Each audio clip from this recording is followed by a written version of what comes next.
Perubahan sikap Rianti perlahan terlihat jelas setelah musibah yang menimpa Mutiara.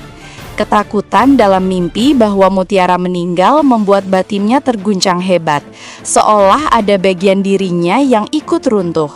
Sejak saat itu, setiap kabar mengenai perkembangan kondisi Mutiara membuat Rianti gelisah, dan kemarahannya memuncak ketika mendengar bahwa pelaku tabrak lari belum juga tertangkap.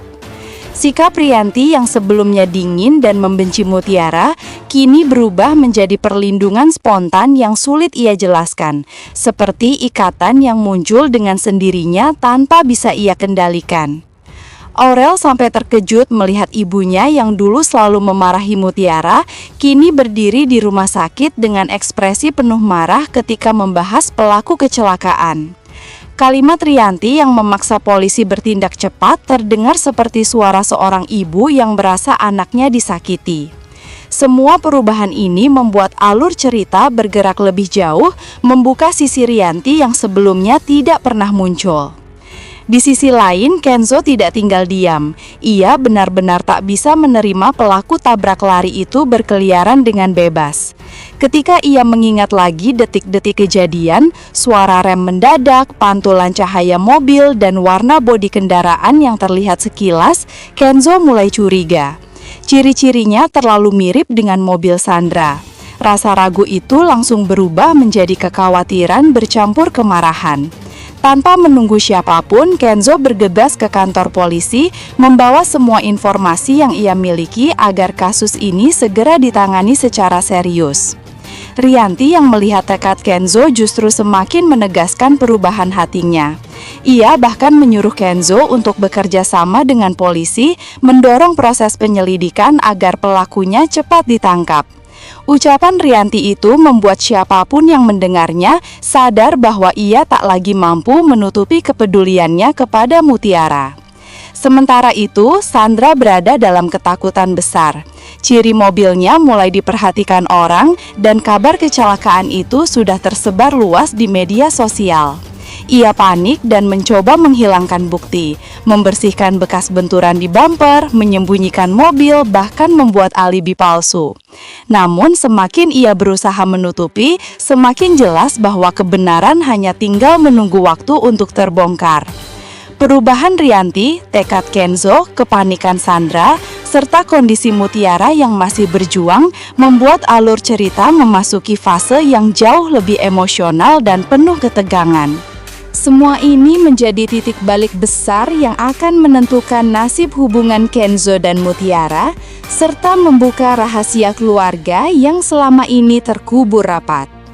Seluruh keluarga Aditya kini bersatu untuk mencari pelaku yang menabrak Mutiara.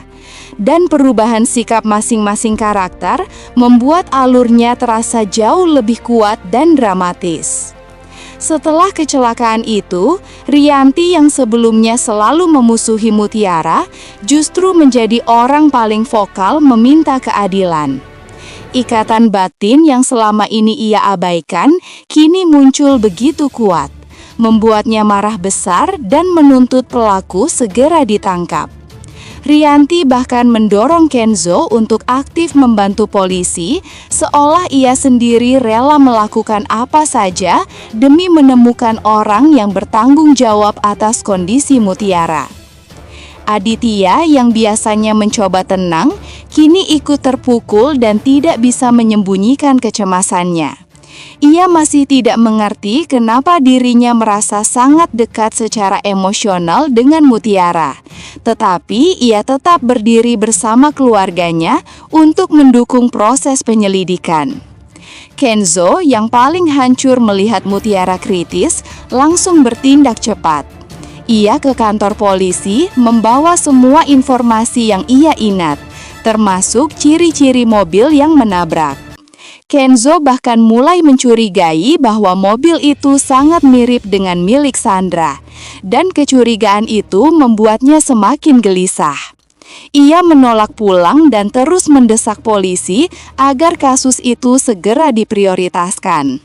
Di sisi lain, Sandra berada dalam kepanikan luar biasa. Ia tahu kecelakaan itu tidak bisa lama disembunyikan. Bekas benturan di mobilnya ia coba hilangkan dengan berbagai cara, namun rasa takut menguasai pikirannya. Berita kecelakaan Mutiara sudah tersebar di media sosial, dan dengan Rianti yang kini terang-terangan menuntut pelaku ditangkap, posisi Sandra berada di ujung tanduk. Aurel pun ikut serta dalam memperjuangkan keadilan untuk Mutiara. Meski ia masih syok melihat perubahan besar pada ibunya, ia merasa keluarga mereka untuk pertama kalinya bersatu dalam tujuan yang sama, melindungi Mutiara dan mencari pelaku sebenarnya.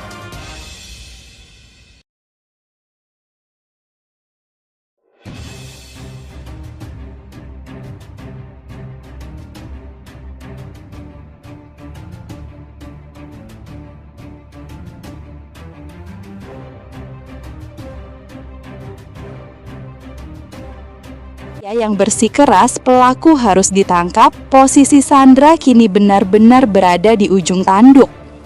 Sandra berada di titik paling berbahaya dalam hidupnya. Setelah menabrak Mutiara dan melarikan diri, rasa panik membuatnya kehilangan kendali. Berita kecelakaan itu mulai tersebar luas di media sosial, membuat tekanan semakin besar. Ia tahu, sekali saja ada yang menghubungkan mobilnya dengan kejadian itu, semuanya habis. Reputasinya, posisinya sebagai investor, bahkan hidupnya. Di rumah, Sandra berusaha menenangkan diri sambil memikirkan cara menghilangkan bukti. Malam itu, ia diam-diam pergi ke garasi dan mulai membersihkan bemper mobilnya yang penyok, mencoba menghapus bercak-bercak yang bisa mengarah kepadanya. Gerakannya cepat, gugup, dan penuh ketakutan, seakan setiap suara kecil dari luar bisa berarti polisi datang menjemputnya. Sementara itu, Kenzo mulai mengumpulkan informasi dari saksi yang melihat kejadian. Ia mendapat gambaran kasar tentang mobil yang menabrak Mutiara, warna, model, bagian yang rusak. Semakin Kenzo menyusun potongan informasi itu, semakin kuat kecurigaannya bahwa mobil tersebut sangat mirip dengan mobil Sandra. Kenzo mulai mengingat beberapa detail yang dulu dianggapnya biasa, cara Sandra menyembunyikan sesuatu, mobil yang tiba-tiba perubahan, sikap Sandra yang tampak gelisah.